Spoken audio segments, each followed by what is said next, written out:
Welcome to the Dear World Podcast, the place where if you drink your water and you mind your business, you'll be just fine. I'm your host, Miss Amber J. We're all family here, so nothing is off limits. New episodes air every Tuesday at midnight. Do me a favor. Do yourself a favor. Don't forget to turn on your notifications so that you will be alerted whenever a new episode has been posted. Dear World, welcome to Season 4, Episode 2.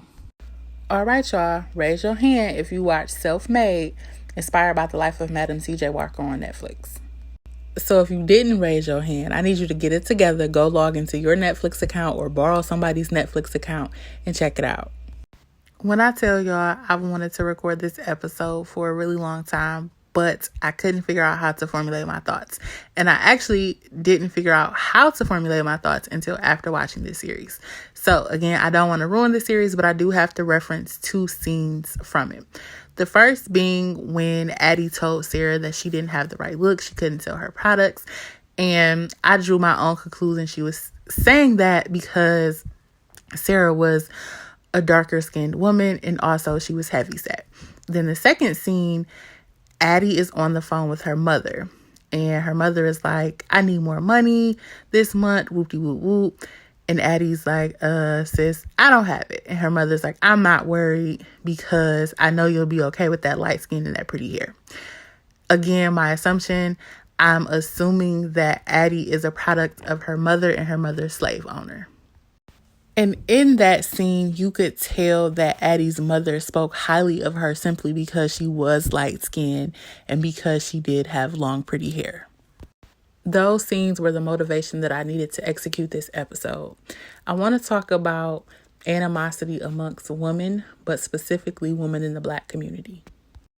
Let's talk about colorism, and not necessarily the definition of colorism that is defined in Webster.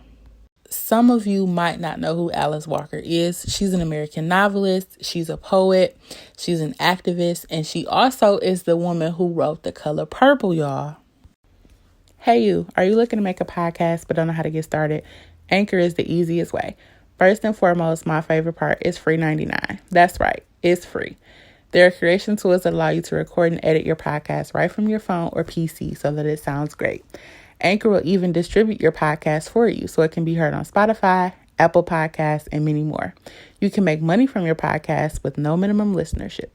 It's everything you need to make a podcast in one place. Download the free Anchor app today or go to anchor.fm to get started. Okay, so now that we know who Alice Walker is, she defined colorism as preferential treatment of same-race people based solely on their color. As we all know, I love articles. So I found this article on time.com, The Difference Between Racism and Colorism, written by Lori Thraps. The article states, light skin preference had been common practice in the Black community for generations, but Walker gave it a name and marked it as an evil that must be stopped in order for African Americans to progress as people. The article goes on to say, here in the U.S., because we are such a diverse population with citizens hailing from all corners of the earth, our brand of colorism is both homegrown and imported. And make no mistake, white Americans are just as colorist as their brown brothers and sisters. I absolutely think colorism plays a huge role in why there is such a divide amongst women and why there is such hate amongst women, especially Black women. You even have that divide when you bring men into the equation. There are a lot of men that desire light-skinned women over dark-skinned women, or a lot of men and women who say, oh, light-skinned women are more attractive than dark-skinned women. Colorism is derived from racism, and racism is so deeply embedded in us. Even though we weren't slaves, we're descendants of slaves. And so much of this is embodied within us from those times. It goes back to light skin versus dark skin, where light skinned people were in the house and dark skinned people were in the field. We're still ignorant and carry this mentality that light skinned people are superior. I literally could go on and on for like hours talking about colorism and how it's derived from racism and its connection to slavery and things of that nature. But to prevent this episode from being hours long, I'm going to cut it short and leave it at that. The next thing is underhanded compliments. I hate that shit with a passion. So an underhanded compliment, for example, I like her outfit, but it would look better on me. Sis, why would it look better on you? Huh? Why? Why can't you just compliment her and leave it at that? Why does it have to be underhanded? And a lot of women do that, like a lot of women. And I don't know if it's like a comparison thing, or maybe in their mind the outfit or the hairstyle would look better on them, but I feel like that's something that you should keep to yourself. Or you can compliment a person and say, oh my God, that would look so good on me too. You don't have to discredit the person in order to hype yourself up. This is actually a conversation my friend and I had not too long ago. We were talking about how sometimes it comes off as though dark-skinned women are jealous of light-skinned women because of our skin tone, because we are seen as somewhat superior to them, which I think is crazy because I would love to be dark-skinned for several reasons. I think the darker you are, the more beautiful your skin is, the more beautiful you are. And I guess that's a little bit of colorism in my mind now that I've said that out loud. But that doesn't discredit the fact that I think I'm beautiful in the skin that I'm in. That's the difference. We also were talking about how with dark-skinned women, like, you can't see blemishes as well.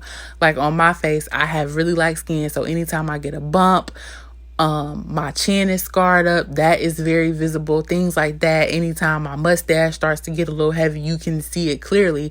But if I was of a darker complexion, it would be easier to mask, to conceal these things. So I feel like people need to understand that you are beautiful regardless of your skin tone. And in the back of our minds, honestly, we're probably envious of each other because whether you're dark skinned or light skinned, your skin tone has its benefits. For example, because I'm light skinned, if I get a tattoo and I get color, it will show up better than on a darker skinned person. But on a darker skinned person, hey, a lot of your scars and blemishes don't show up as well. So we both have benefits to our skin tone. So there's nothing to be envious or jealous of, if that makes sense. Oh my God. So I feel like I did a horrible job of explaining that, but I know that my listeners are intelligent and y'all knew exactly what I meant when I said it. So I'm gonna leave that at that. Also, one of the reasons why I think women are so hateful towards one another is jealousy. A lot of women are envious about the way you carry yourself. A lot of women are envious because they think you are pretty and they might not feel pretty themselves. A lot of women are envious about the way you dress or the way your body looks. Whatever it is, they have a deficiency within themselves that they see in you. And the way that they react to that is, spewing hate. And to make that really simple, it boils down to insecurity and a false self-esteem. This is something that all people need to stop doing, but I'm focused on Meangirls, so I have to just speak on us girls, us women, us ladies. We need to stop comparing ourselves to one another because that creates a lot of hate, regardless of how beautiful someone else is, regardless of how attractive someone else is, regardless of how intelligent someone else is, regardless of how well put together someone else is. You have to know that you still are beautiful, or that you still are intelligent, or that you are put together. Stop envying other people. Stop comparing yourself to other people, because in turn, that is creating a lot of hate. And the thing that pisses me off about women who are mean girls is they try to isolate you and kind of control the dynamics of a situation and exclude you. So it's not just their words and the looks that they give you. And as women, we see this take place everywhere, whether it's at the mall, whether it's at work, our child's school, it's present everywhere because there's always a mean girl. And let me tell y'all, mean girls used to bother me so much, especially when I was younger. But now that I'm older and I'm confident in myself, I can give a fuck less what somebody has to say about me or if somebody is trying to purposely exclude me from something. But when I was younger, I used to really get upset when a person would talk about me or give me an underhanded compliment or try to exclude me from a particular group or activity. especially when it came to people doing it because of how I looked, because I was either light skinned or because I was taller, or maybe they thought that they weren't as pretty as me, or maybe they thought that they weren't as smart as me. Whatever the case was, people would exclude me for various reasons. And that used to hurt my feelings, especially because I wasn't always confident in my height. I'm 6 feet. I was definitely not always confident with my height, especially like in elementary or middle school, because people would always be like, who is that big old girl? Because I tower over everybody. And then I've always been chunky. So at some point in my life, or I should say at one point in my life, I did struggle with accepting my body. So these things, people can pick you apart. And let's be honest, girls are fucking mean sometimes, especially as we get older, because we start to pick up on more. We start to understand more. We start to notice more. I feel like as kids, we know that people are mean, but we don't know the extent of their venom. But when you get older and you start to peep stuff and you really take heed to what a person is doing and what a person is saying, people can really hurt your feelings. And that's why, again, it's important to stop comparing yourself to people. And it's important to be confident and comfortable in your skin. That way, mean girls, they don't even faze you, because it's like, bitch, it's something about you that you're uncomfortable with. It's something going on with you internally that you have to hate me for no reason. And you can just dust that stuff off your shoulders. And excuse me for my language, but I'm literally just trying to roll with this podcast and not keep making edits. So sometimes profanity just comes out of my mouth, and I don't mean any offense by it.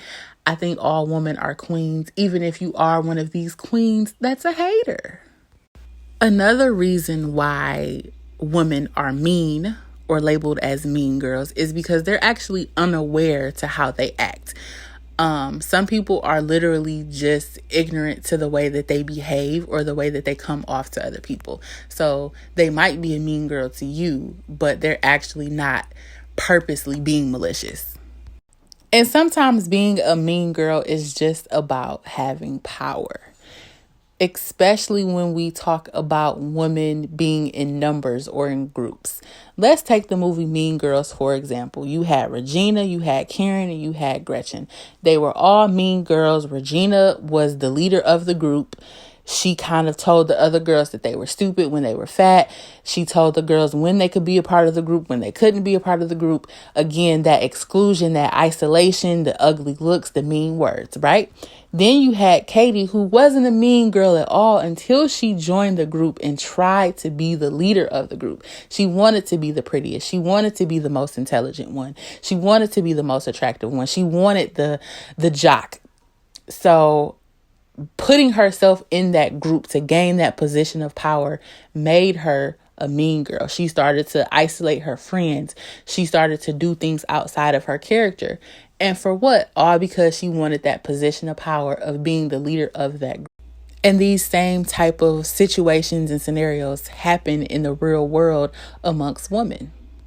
Realistically, we can't change how other people treat us, but we can change how we deal with people. We can change what we choose to tolerate. So when it comes to dealing with mean girls, it's okay to be nice, but to keep your distance. And I want every woman listening to this to know that you are beautiful, you are amazing, you are capable, you are a queen. You are so much more than what you might know. You are so much more than what other people try to make you believe that you are. And you don't have to belittle other people, other women. You don't have to give other women evil stares. You don't have to use your words as weapons. You can smile at other women. You can compliment women. You can be friends with other women without being in competition. And I think until all women know that, and especially my Black queens, we're going to continue to see mean girls. And mean girls, in the sense of children, sometimes turn into mean women. And they raise mean girls that turn into mean women. So I think it's important to break that cycle and to know that we're all beautiful. We all have different capabilities, and we have to stop comparing ourselves and stop allowing other people to draw us into their drama and their mess. And when I say their mess, I mean things that they have going on internally that has nothing to do with us. Today's quote comes from Bernie Siegel. Love and peace of mind do protect us. They allow us to overcome the problems that life hands us. They teach us to survive, to live now, to have the courage to confront each day.